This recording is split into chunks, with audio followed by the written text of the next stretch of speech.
पे जब बैठ के बाबा घूमे न इंसानी में, भीड़ जुटल बा देखा भैया उनके अगुवानी में।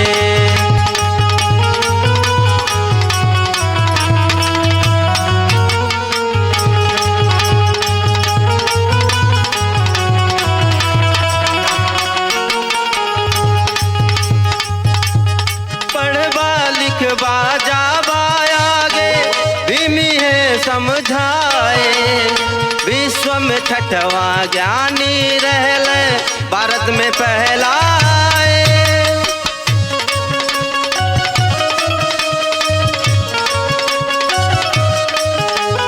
पढ़बा लिखबा जाबा आगे भीमी है समझाए, विश्व में छठवा ज्ञानी रहले भारत में पहलाए। तू पढ़ लिख लेता मोरे भैया, तू पढ़ लिख लेता मोरे भैया, अब की बारी में भीड़ जुटल बा देखा भैया उनके अगुवानी में।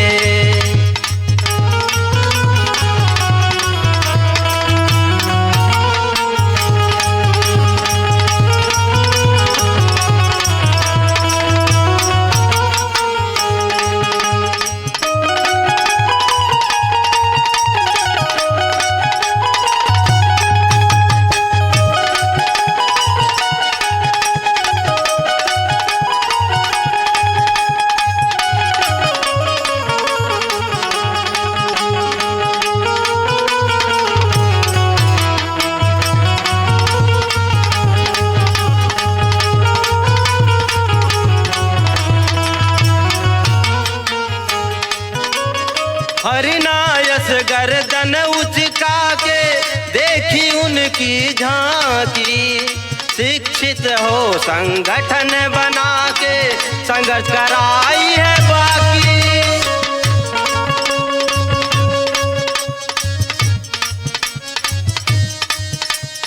हरिनायस गर्दन उचका के देखी उनकी झांकी, शिक्षित हो संगठन बना के संघर्ष कराई है बाकी। हक के लड़ाई लड़के रे भैया,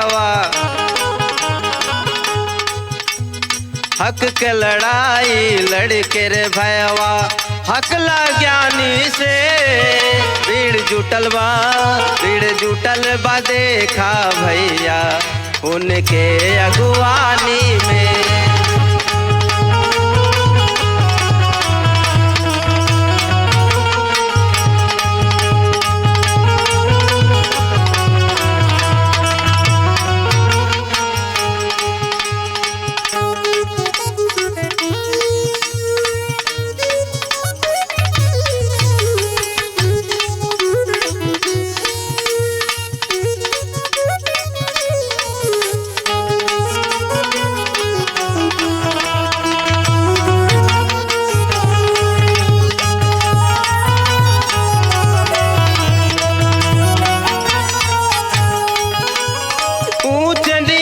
के रोग था ज्यादा भीम जी पढ़ने जाए, भारत का संविधान बनाकर भारत रत्न कहलाए।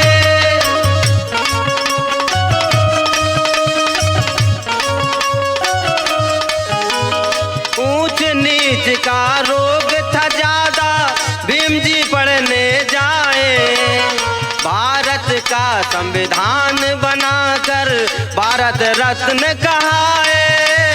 गीत गजल नहीं मोरे भैया, गीत गजल नहीं मोरे भैया, सच्चाई बा पढ़ाई में भीड़ जुटल बा देखा भैया उनके अगुवानी में।